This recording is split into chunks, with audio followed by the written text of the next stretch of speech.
This is a show that brings to the forefront newsmakers, entertainers, and those making a difference in our lives and in our world. Each week is a new adventure with topics ranging from the most serious and cutting edge to the most lighthearted and entertaining. This is Taking Care of Business with Richard Solomon. Greetings, everyone. Richard Solomon, My Father's Place Radio, Taking Care of Business. We have an unbelievable guest. Now, we have stories. We have great stories. My guest is Gianni Russo, and you probably know him from film, song, book, podcast, live performance. Check him out. You need to go to Hollywood Godfather, look him up. And first of all, thank you for the privilege and the honor of being on the air with me. Thank you so much. No, thank you. I mean,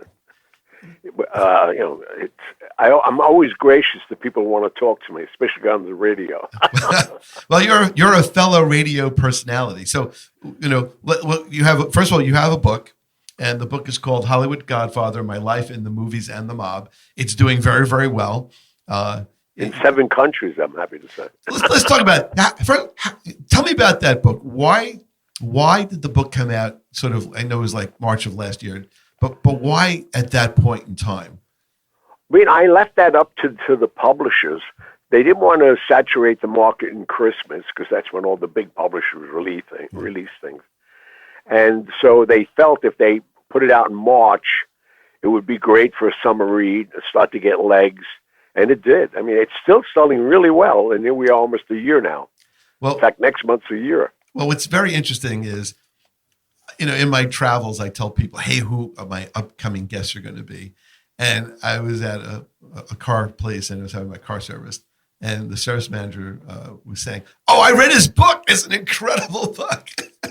So, yeah, I've been getting that a lot myself on the street, which is such a great compliment, because unfortunately I have Godfather fame that's 48 years old. So to have something current and people are really in tune to it, men and women. So that, and even young generation, they love the book. So I'm a writer too, and writing is a very difficult and long process. It always starts with zero data on a page. Tell me about your writing process. Was it a matter of dictating? Was it a matter of note writing? Well, my process was simple because I had to wait till I was 75 to write the book. And your listeners are going to be shocked by why. I had to wait for certain people to die so I could talk about them because I have so many people in it. And the hardest thing for me in this book was not having enough material. We had to edit so much out that now my publishers, St. Martin's Press in this country and Macmillan in London, are requesting 2 more books, which is always a nice compliment. So what goes on the cutting room floor will get recycled or upcycled? Exactly. But I came up with an idea that I think I'm going to pursue because, I only have one life, and those stories are interesting enough. But I can tell more stories. But I'm thinking of writing it as a nonfiction instead, so I don't go to jail. To what extent does your podcast, which we'll talk about in more depth in a little bit, sort of amplify the components of your book? Well, it's basically the questions we get and the interest that we receive by mail and emails and everything else. They're so enamored with the book, and they start pinpointing different stories and different people that they know I met and ask questions about them. So now do I not only have Nick Vallelonga from Green Book fame last year, who won Best Picture, Best Screenplay. He and Colin Wilson from Avatar fame, they're currently writing a 10-hour limited series. Wow. Can you talk about that a little bit more? Yeah. Oh, yeah, we can talk about a lot. In fact, I just discussed last weekend with Nick the first episode. I couldn't believe. I mean, the guy's a brilliant writer. I mean, I love Green Book. I love the sensitivity of it. And my life has a strange cycle, how it keeps repeating itself. Nick Vallelonga himself, as a 6-year-old boy, was in my wedding scene when I did The Godfather. Wow. So you kind of touched on a very interesting question. Could you say that there is a theme or several different recurring themes to your life, and could you articulate what those themes are? Oh yeah, no, I got around the greatest people in the world. Maybe not to the physical public, but to me, one of my first people who looked after me indirectly was Carlo Gambino, because his niece was a candy striper at Bellevue Hospital. I went into Bellevue Hospital August 7th, 1949, and I had polio, and I had no use to the left side of my body from head to toe, and had to rebuild myself. And because my family knew his family, even from Sicily, he asked her to look after me. And if it wasn't for that girl giving me the extra Jell-O at night or a hug when I needed it, I got there when I was 6.5 years of age. Most kids should be playing cowboys and Indians. I'm in a 20-bed ward watching kids die just out of depression because there was nothing going on. They didn't know what this was. And we were all a part of an experiment with Jonas Salk. So you can only imagine the depression in that ward itself, and to have somebody, because I never knew, when I saw the word quarantine, it's like a block long to a 6-year-old kid. And I found out the true meaning of it, man. Nobody's coming. Wow. Not your mother, your father, nobody can come. And how do you explain that to a kid that's sick, in shock from not being able to even use the left side of his body, and now to survive? Because if you were going to therapy, when we came back, if you passed away, your bed would be scrubbed and you went to heaven. Well, that takes a tremendous strain on you to repeatedly see this. I didn't want to make friends with anybody in the ward because I was alone already. I felt, let me just stay that way. And you won't believe what changed my life. A transistor radio. Here we are on the radio talking about cycles. Dolores Barone, on my birthday, because she knew nobody was coming, the night before my birthday, she brought me a little transistor radio. And when I turned it on my birthday morning, because there was nothing to do, there was no TVs like there are in hospitals now, nothing like that. They were playing Frank Sinatra all day long because I was born the same day. Oh, wow. And just them relating to who he was in Hoboken, Italian-American from, modest means. His father was a fireman. This man became like my mentor, my living hero. And they cut to the New York Paramount. He was creating havoc, doing 6 or 7 shows a day. And it just kept going from there. So, and Sinatra stayed in my life. He baptized my last son, Luciano. It's just, my life is a cycle. It just keeps going. The first movie theater I went to was Paramount Theater to see Some Like It Hot in 1954. And here I am now partners with Paramount and Viacom. And made my first movie with Paramount 48 years ago called The Godfather. Wow. So, it's my life. I don't know, maybe because I stay in the same neighborhood for 77 years. I don't know what it is, but it's a great, I feel, a great privilege to have the body of fans that I do have, and they stay with me in all different mediums. Did you tell Frank Sinatra the story? I'm sure. Oh my God, yeah. And what was that conversation like, and what did it mean to him? Well, it's funny you should say that because the man who I started selling ballpoint pens to on 59th Street and Fifth Avenue, I didn't know who he was for months, but he had always come.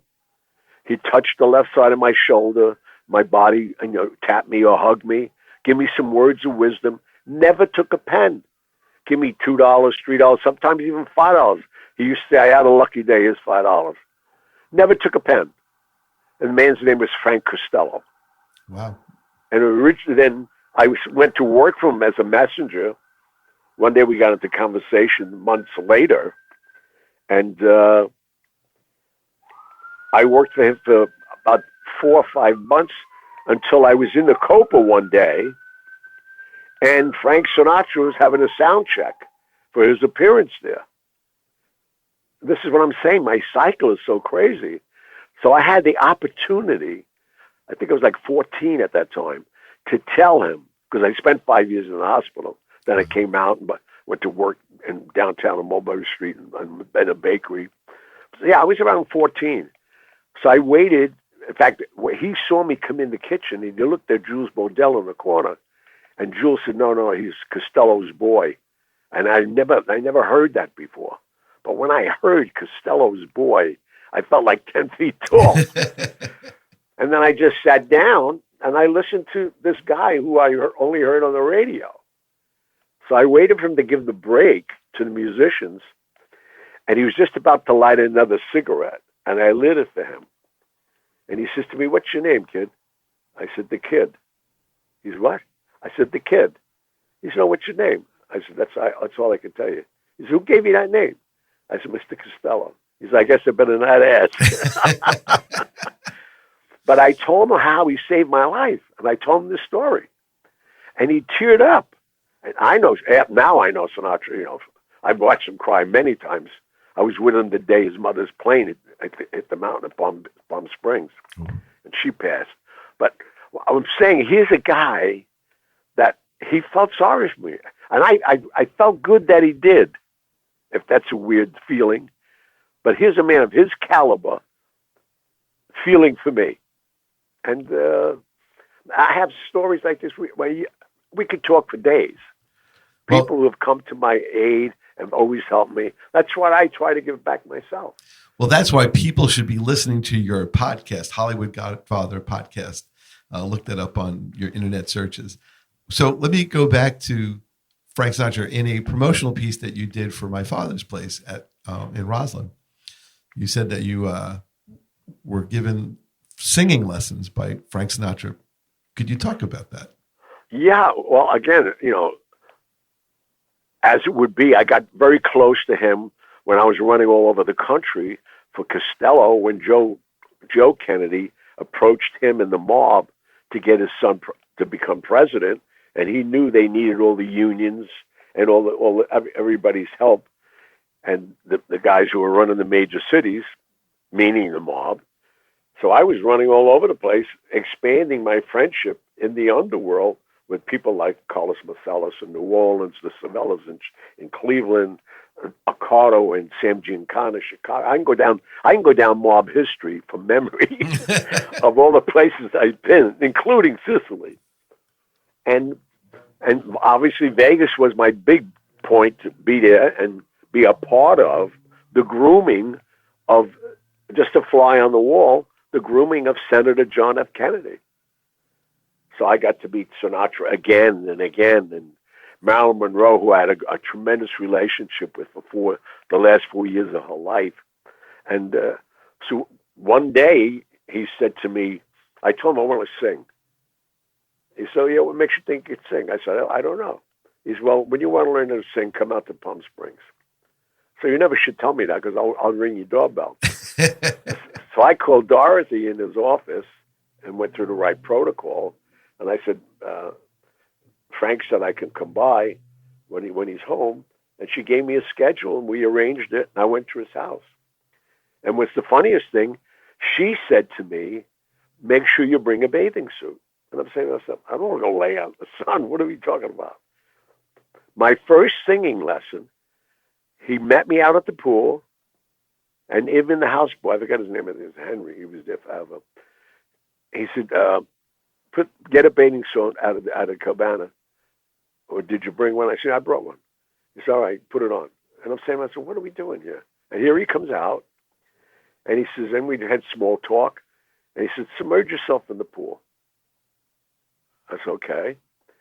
He said, "Now I want you to concentrate and take as much breath in as you can and submerge yourself and stay down as long as you can." And he started timing me. And I said, what's this about? He said, "Well, I learned from Tommy Dorsey how to breathe. Wow. And without breathing, you can't phrase. You really can't control your instrument. Your throat is like a reed in a horn. Your breath has to flow through it evenly. And you have to have enough of it so you can finish a phrase. Singing is like telling a story to music. If the story's no good, the song is no good. And that I still do that now. And I remember the first song he taught me, it becomes like my exercise in my mind. And that's how he became my singing teacher. Wow. I was fortunate enough to actually be in the audience at one of Frank Sinatra's performances at the Westbury Music Fair. Mm-hmm. And one of the great things he talked about were all the great songwriters and the great songs that were written that he performed. And I thought it was great homage to the people who actually wrote all the songs. So, and they don't really write great songs like that anymore. No. Oh, listen to the music these kids are listening to. I mean, it sounds like an argument somewhere. We have like 2 minutes. So when you sing, what kind of songs do you sing? And will you be singing at My Father's Place? Yeah, I'm going to be singing at My Father's Place, and I'm singing about 8 or 9 tunes that are so special to me in my life. And our audience there is going to hear Sinatra sing for when the inauguration of JFK. I have footage nobody has. When he changed the lyrics to High Hopes at the inauguration. And then you're going to see Marilyn Monroe sing to us from the clip of Some Like It Hot, which I watched that movie 50 times. And when she came out and sang with that sheer dress on, remember, I was 15 years old. I mean, I can't even tell your audience what I was doing in the balcony. But well, that's the experience you're going to have here. And, the closeness I had with Sinatra, talking about Ava Gardner, is really true love. I mean, Nancy, the mother of his children, he spoke to every day. People don't know that. But Ava Gardner tore him apart, inside and out, tried to kill himself. And the one song that he attributed to her is All the Way. Wow. He said, I fell in love with her all the way. Nobody could fall in love more than that. Wow. And he was a tribute subconsciously to her every time he sang it. Wow, that's great. So this is Richard Solomon. My guest is the incredible, multi-talented podcasting, singing, acting, book writer, Gianni Russo. And stick with us. We have a lot to cover. The stories, we'll try to fit as much as we can in the hour of radio that we have. But we'll be right back.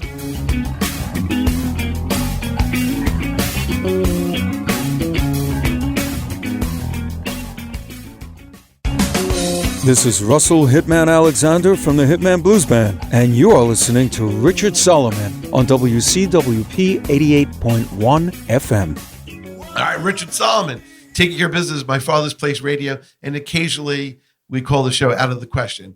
No matter what, we are listening to the beautiful voice, the great stories, the insights, and the inspirational moments from Gianni Russo, who is a writer, podcaster, performer, artiste. You got to check out his podcast. Interesting enough, kind of before we were taping the show, I was listening to Sinatra, at the bank. I'm like, this is very apropos. Now, in sort of pre-production, you were telling me that you were sort of trained in sort of performances by both Dean Martin and Frank Sinatra. Could you kind of carry that forward a little bit? Oh yeah, well, see, during the times of the '60s, I was in the Sands Hotel maybe every weekend because imagine I have carte blanche, power to pen. I do anything I want there. Every pit boss, everybody in the world used to come up and shake my hand with a black chip in it, and they all knew I was with Costello, who owned it. No, a lot of people don't know he owned a big piece of the Sands and the Tropicana. So with that, I sat ringside. I had tables every night. And Frank and Dean got to know me so that, and even Sammy, they'd talk to me from stage. Everybody wanted to meet me in the audience. Who's this kid? And they told me, because I used to watch them, because they saw me. And they talked to me on, outside at the pool or whatever. Even Dean said, don't ever worry about making a mistake or forgetting a lyric. Use it. My personality, people want me to make a mistake. And it's so true. A lot of these performers get on up so tight, thinking we're walking out, and just let it go, man. He said, everybody in that audience came to see you. Do whatever you want. You could stand on your head. They'll like it. You make a mistake. You're human. Make the mistake. They'll come along with you. Would you say that Dean Martin was underappreciated as a performer?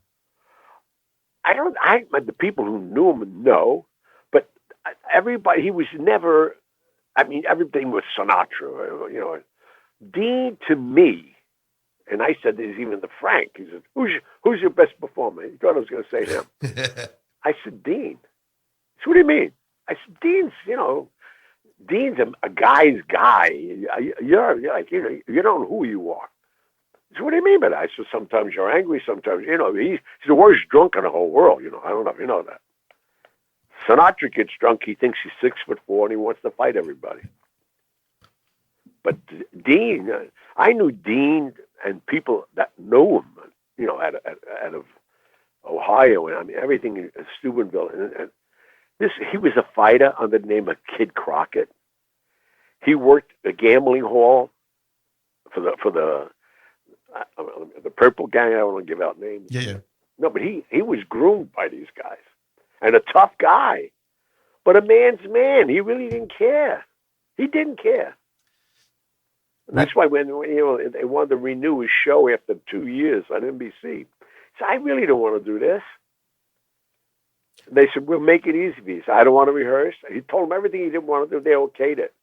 And then this was the classic, very few people noticed. He said, I don't want to get paid. They said, what do you mean you don't want to get paid? He said, no. He said, let me rephrase that. I want to get paid in stock. And they gave him the NBC stock. He died the richest performer of anybody, believe me, more than Bob Hope, Sinatra, because he was getting stock for 12 years. Wow. And it was all just appreciating. So hello. Yeah. Did you ever attend any of the tapings of the Dean Martin roasts? Oh my God, yeah. Could you talk about it? Because I've watched those when they were actually on live television. Oh yeah. There was Lucille Ball, and there was some of the most famous people. That must have been such an experience. Those daises are insane. It was Rickles and Lucy Ball, But I'll tell you something. Those were carried on for a long time by the Friars Club, but because of censorship, and they got so vulgar.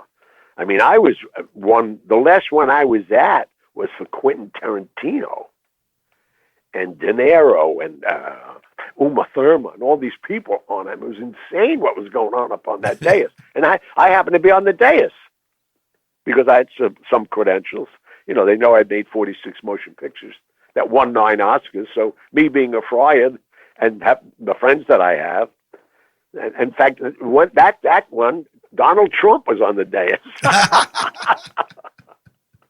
No, they were classics. They had them. You could subscribe to them. I have most of them.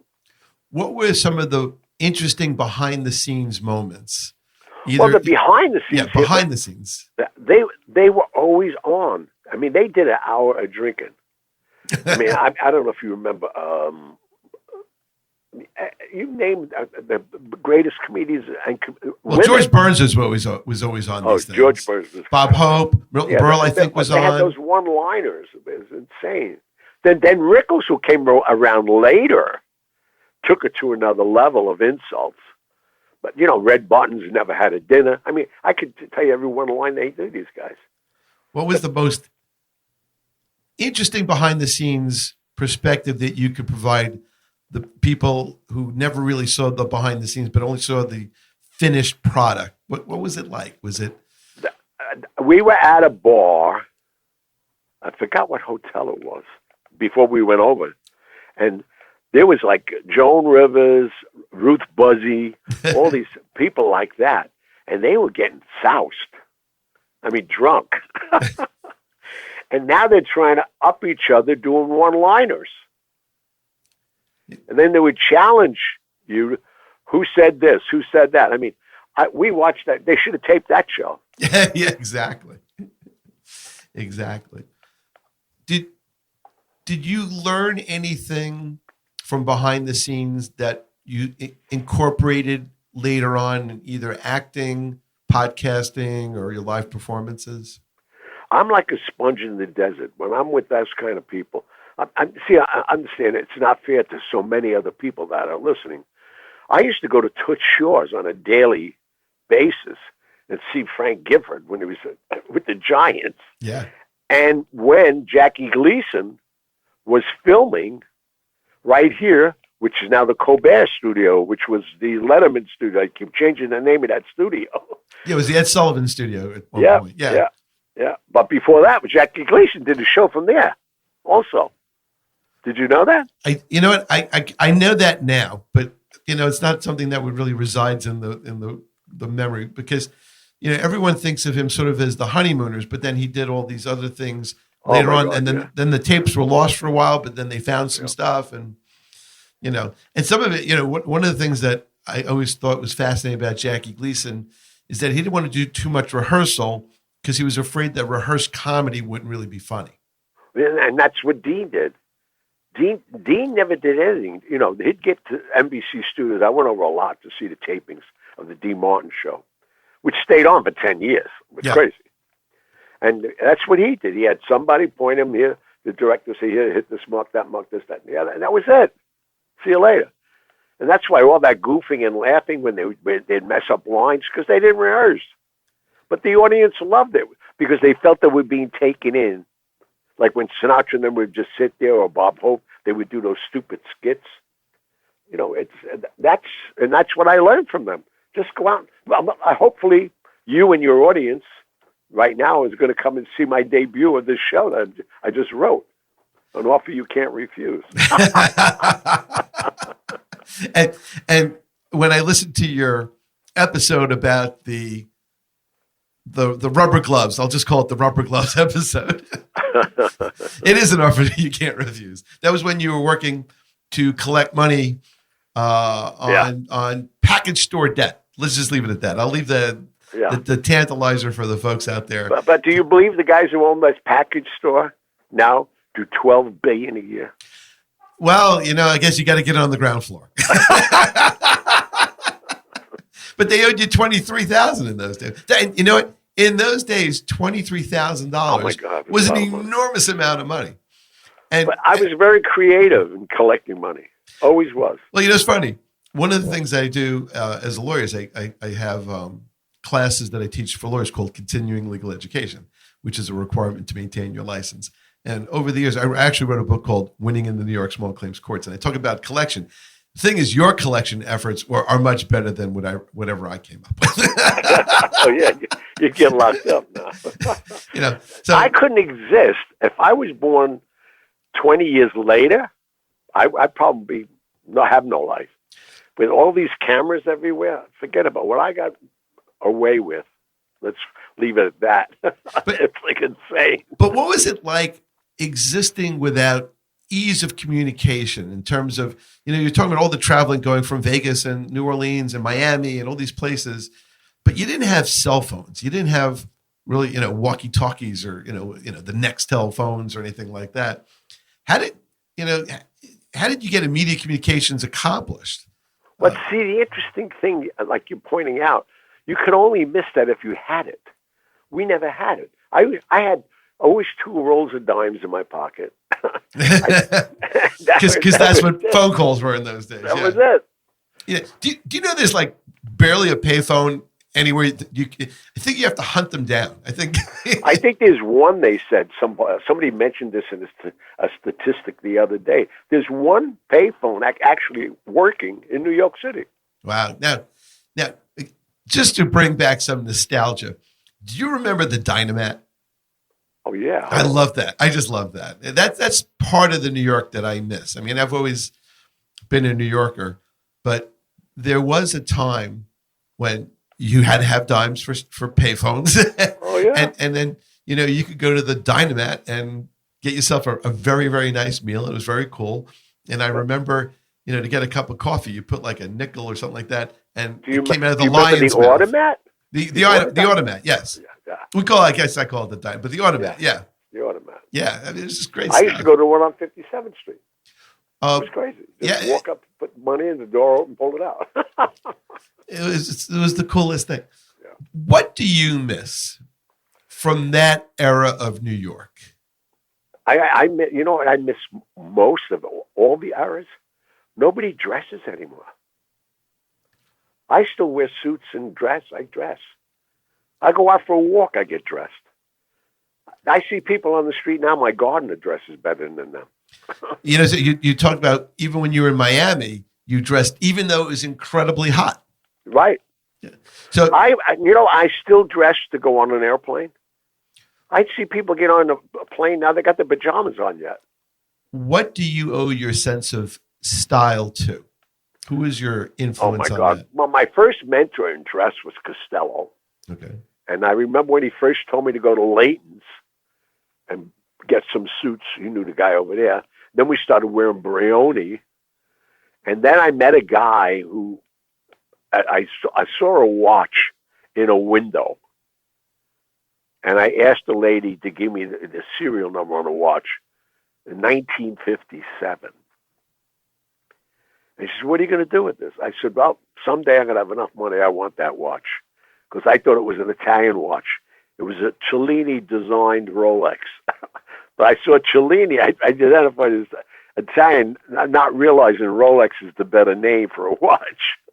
And I have the watch on now. I only wear one watch. I mean, I have a lot of them, but this is the watch. And Johnny Agnelli, Fiat Motor Company, Ferrari, and all that, he gave me the watch when I went to see him. Oh, wow. And he taught me how to dress. Talk about color. I wear a lot of color. You know, as I mentioned earlier, I'm 77. I'm not the guy in the grays and khakis. I'm the guy with the red jeans on and the blazer. Well, and it's funny that you mentioned style because I did an interview at Forlini's restaurant downtown in Manhattan. They've been around for 60 years. And we were looking at pictures of patrons from, like, say, the 1940s. And you see men wearing, white shirts, ties, hats, raincoats. Yeah. And, and this was just, it was like everyday people were just always dressed much nicer. So yeah, that's definitely something that's changed. I remember the first time I came uptown after I got to Bellevue and I was working for Magnati's Bakery. Then I came uptown with my ballpoint pens, and I get out of the train, the N train on 59th Street and Fifth Avenue. It was during a weekday. Everybody was dressed, and I was confused. I was saying, "Is today Sunday?" Because the only people I saw get dressed were the ones that went to church. Sunday best. Everybody had their Sunday best on every day up here. I loved it when I first got here.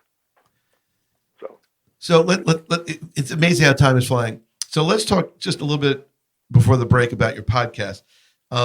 You have an interesting co-host, a retired police officer. Yeah, he was my co-writer to the book. I went through so many writers and authors, great ones. I mean, Frank Wyman from the literary group is my guy. And he brought everybody in, from Dan Moldia. I mean, if you see my book, Nick Pileggi endorsed it. Oh, my God, it's one of my closest friends. He lives on my block. Gay Talese. Ah, wow. Everybody. I mean, that's who endorsed this book. Imagine these guys. This is my first book. They did forwards for me. It was crazy. But I said, I got to have, and I like even Dan Moldia got mad at me. He just finished the Clinton book. And they said, they represented him to let him, and I met with him. I said, do me a favor. I said, I don't take it as an insult. Could you write me 3 or 4 pages of who Gianni Russo is to you? Okay. He was so insulted. I said, why are you insulted? You don't know me, and yet you want to write my biography. And if you can't impress me with 3 pages, how are you going to do it in 300 pages? So how did Patrick become the co-writer? This is crazy because I went through everybody.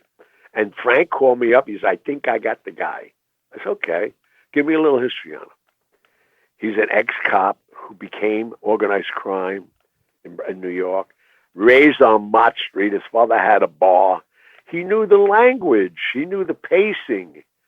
And one of the things, in his career, he's, I always heard about you, and I was wondering why you were never arrested. See, but that was Costello. That's why Costello, when I was introduced to people throughout the world, call him the kid. And everybody said, that kid's coming. And everybody knew. How are you going to find me? That's why a lot of these guys messed up, man. I mean, a lot of the Italians, they use nicknames, but those nicknames became more stylish and known than their real names. I was always known as the kid. Wow. I met Senator John F. Kennedy as the kid. Everybody was the kid. Wow. Fascinating stuff. All right, Richard Solomon, Gianni Russo, Hollywood Godfather podcast, Hollywood Godfather, My Life in the Movies and the Mob from St. Martin's Press.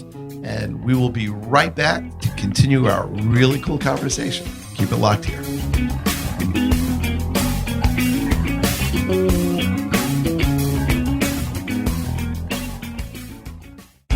Hey, this is Johnny Russo, and you're listening to Richie Solomon on 88.1 FM WCWP. Hey, Richard Solomon, Gianni Russo. Thanks for listening. All right. So it's amazing how fast an hour of radio can actually go. So let's go into your podcast. So Patrick is your co-author. He's also your co-host on your podcast. Yes. All right. So you drop a new show on Wednesday nights. Every Wednesday night. We're an hour on, we're a year on already. We have 52 shows up. And if you can start from the beginning if you want. Go to episode 1 and go all the way through them all. And what we did do, which I wanted to do, I wanted to have somebody, a millennium person. So that's why now, we got Megan, that's our co-host. And she asked the questions I hope that young people would ask. So she's on the air with us. So it makes it a nice conversational thing. And our audience spans from 18 I had 16-year-old fly here with his mother and father this Christmas vacation and come on the show. Wow. I told him, come on. He was so enamored with it. His mother said, he can't stop listening to it. So it's that kind of a thing. So what are the trends in the kinds of questions, and do the questions vary from country to country? So that's a great question. They actually do. In fact, this last week, we do one show a month just on the mailbag. And me traveling as much as I do, I have kids all over the world. But I have my godson in Sweden called me this Monday asking a question. I mean, we got people coming from Australia, India. I mean, I get calls from Italy. It's crazy. But and the questions obviously is like from Italy because they want to know when I was coming back. But it's opened the world to me through a podcast. It's funny. I mean, I love it. But so what kinds of themes do you get in different places? Is it different because people maybe know you more from the movies in certain places where people here may have grown up with you or know people that you know? Well, it varies. A lot of the things are basically from the movies because, unfortunately I've done 46 of them and maybe 16 are classics like Family Man, Seabiscuit, and Any Given Sunday. It was a great movie. And, Chances Are and Striptease with Demi Moore. I mean, I can go on and on and on. The Freshman with Marlon Brando. I love that movie. That is a great movie. And that movie we had so much fun on. Michael LaBelle and Andrew Bergman. And I had the opportunity to be with Brando again. But so it's about acting. It's about food, where I went, when I'm coming back, my performances. I have a big following in Liverpool. It's crazy. And I used to go every summer, but now I've gotten so busy. I haven't been so, calls like that will come in when I'm coming back. In fact, the Sinatra fan club now in Liverpool is the Sinatra / Gianni Russo fan club. It's one of the oldest. And talk about art imitating life. Yes. I went with Sinatra on our way to the Cannes Film Festival and the Red Cross Ball one year. And we stopped in Liverpool, and I was in his audience. And now I'm on the same stage, and he's gone for many years. And that's what goes on. I'm blessed. I'm really blessed because of the fact that I've stayed friends with so many people. So, I'm friends with, who could say I'm friends with 3 popes and 6 presidents? so you know what you really need to do? You need to write a book about networking. Yeah, yeah. Right? Because that's your true magic. Is you are a networking machine. And and thank you for that compliment, because you got to be diversified. And the people I was around, that was it, man. That was the energy from the banking world to the stock market. I mean, I have friends like even right now with John Catsimatidis, he's a billionaire. How many billionaire friends I have? They would never talk to me, but I'm entertaining. They come to my house for dinner. I mean, my door opens to everybody. So then I have a couple of guys come into my house that should be doing 100 years of good behavior. But I mean, it's all you got to be diversified. So maybe your 5th book, because you have a few more already in the hopper. Your 5th book could be The Networking Secrets of Gianni Russo. And I don't think they're really secrets. To just go out and do it. Well, but there is this. I was actually quoted a book about networking, and I said the secret to life is to be rich in the resource of people, and you are that on steroids. Wow, that's good. Thank you. That's so very nice. In the time that we have left, let's talk about some of the networking people that you had relationships or knew. So you knew how many popes? 3 popes. And how did you meet all of them, and or what circumstances? Well, the popes. I was I was doing a lot of business, money business in Rome with the Bank of Roma and the Vatican Bank, and most of that money came out of Vegas. And Mr. Ocado and Mr. Costello arranged that for me in my late 20s with a partner of mine in Chicago, Nick Nitti. So we'd go to the Vatican all the time. We met, 3 different popes. But John Paul, as my grandchildren say to me, Papa, you're the only guy we know that knows the saint, because now he's a saint. That's correct. That is correct. And I wear a necklace that he gave me. I'll show it to you that Sunday night. I'll see that when I'm at my father's place. Yeah, please. And the whole audience will. So you had acting lessons. It's hard to miss. So you had acting lessons from Marlon Brando. And thank God, because he was so concerned, which I never knew. I was just a 26-year-old egomaniac that wanted to be in the movies. And I straightened out a couple of things, and they gave me a part. But the thing was, he was more concerned about my performance within the body of work that he's a part of.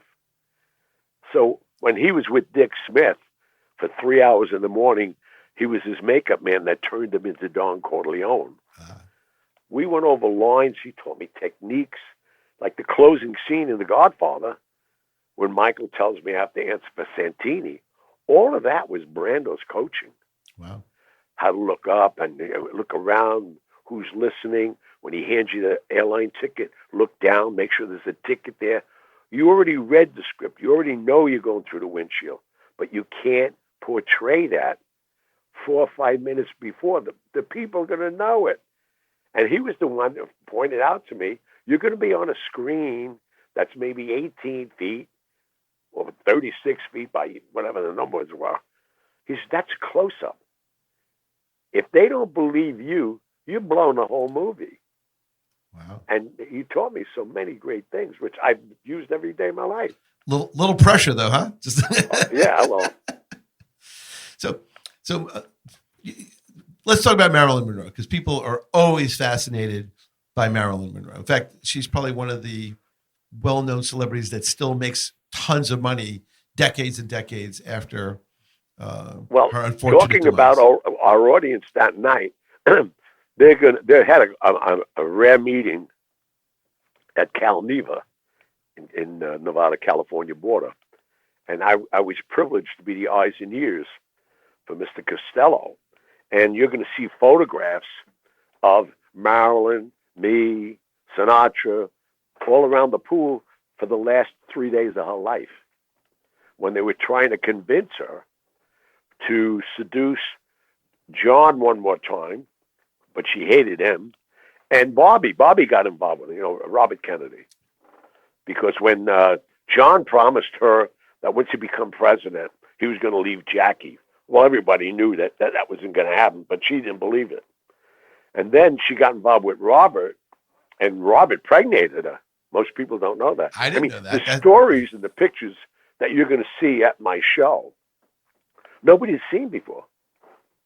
I mean, Wow. This is crazy. And that's why I'm doing it too. This is the story of my life. But when you see the facets of my life and who portrayed them with me, these are icons throughout the world. Like Sinatra, Dean Martin. The stuff you're going to see is amazing.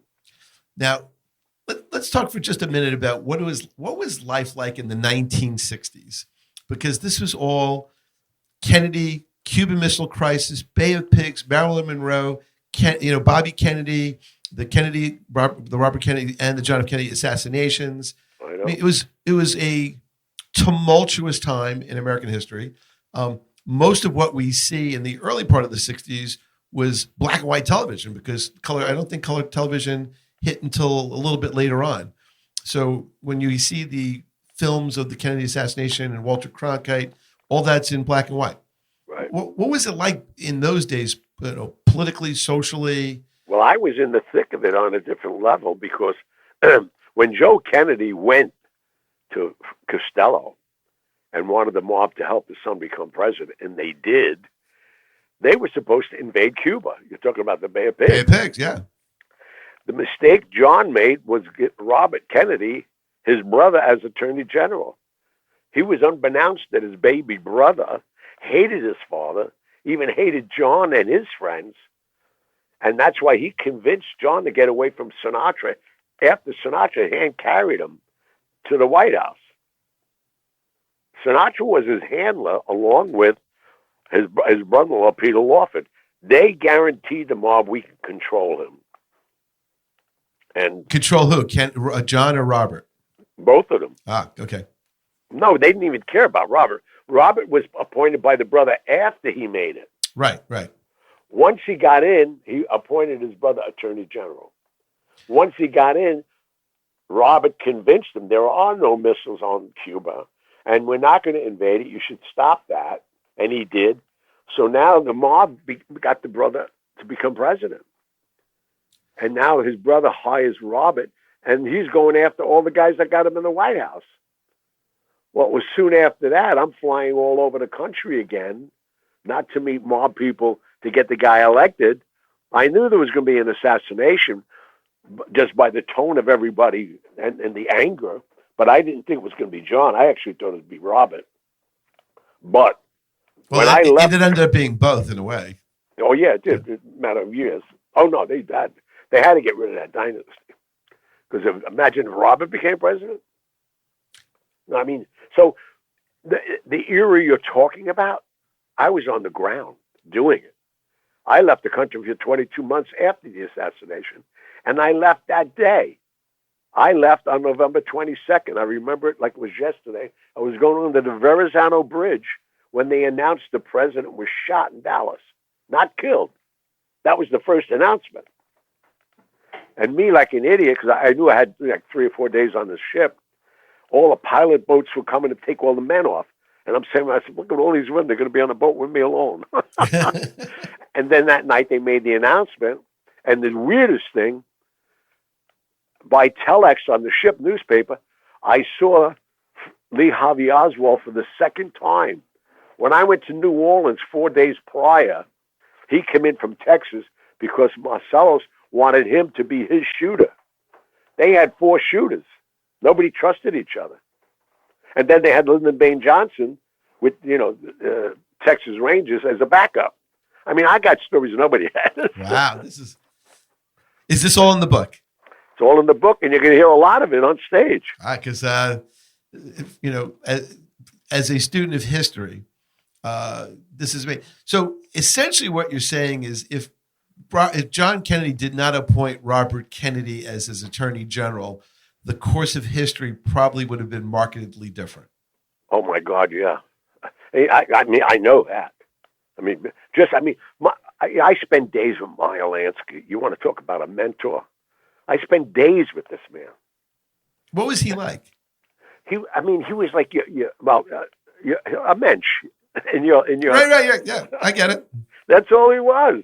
And he'd walk with his little white poodle, would sit on Lincoln Road. Johnny, how are you, Johnny? Everything okay? I mean, the guy was like, you want to bring him a peanut butter jelly sandwich. That kind of guy. But powerful, forget about it. That's why I love that one line. It was so true, and I heard it. We're going to be bigger than U.S. Steel. And they were, man. Well, look where U.S. Steel is today. Oh, yeah, well, at that time, I'm saying. I know, but you're here, and look where U.S. Steel is all I'm saying. It's just a little insight there. In the little bit we have left, let's go back to, yes, you can. Yes, I can. Why? Why is that so important? What does it really mean? Well, you know what? We touched on it slightly. These kids today are not motivated. They don't even talk to each other. And, I fortunately, and I say it truthfully, I fortunately was so blessed to get polio in 1949 because I don't know who I would be. I got that. I realized what life is about. Just the mobilization. You can get out of bed and walk. I retrained myself over 3 or 4 years to walk again. I had opportunities nobody would give me. But once I got them, I capitalized on them. I nurtured them. I took ballpoint pens from the conception to out on the streets. I mean, I just kept doing things like this. I had in I was building a hotel. I was 38 years old. I'm building a $72 million hotel in Las Vegas. I can't even spell. So in the last minute, the ultimate question, where does your tenacity come from? The will to live, man. I pray. I believe in God. I believe in people. And that was it. I had to survive. And I took it through another level. And it's funny. I'm still trying to survive. I'm not done. Far from it. Nope. In fact, for all of those out there, to see how great the survival is, read his book, go to the podcast, and watch him on the show. Yeah, that's it. Well, I cannot thank you enough for your time, your wisdom, your great stories. I appreciate it. It is very heartfelt to be with someone. They talk about 6 degrees of separation, but you kind of know everybody. So all people need to do is really know you, and you know everybody. So you don't need 6 degrees. You shorten it up by knowing you. Yeah, maybe I'm opening a what do you call it, a reference or a connection company. Well, that's what it is. It's all about networking. I'm telling you, this is your the fifth book, Networking Secrets, and then maybe you put together like a little networking business. People want to meet somebody, they want to get a product placed. They need to get a TV show launched. Maybe they got to talk to you, Well, I can help them. All right. So quick, where can people find you? Where are all the places, websites? Well, the websites go on my place. Go to My Father's Place for that. MyFathersPlace.com for My Father's Place. Right. The show. And this is My Father's Place Radio. So My Father's Place Radio, the podcast, this will be on there too. You go on my website, go on the Hollywood Godfather website. I'm all over the place, thank God. And hopefully I'll be at my place both on February 9th and Mother's Day this year. Then I start my tour with the Mohegan Sun casino chain. I'll be around. I'm not leaving. All right. So I personally look forward to seeing you. For all out there, you got to meet this gentleman because it is an experience extraordinaire. With that, we will see you next week. Thank you for listening.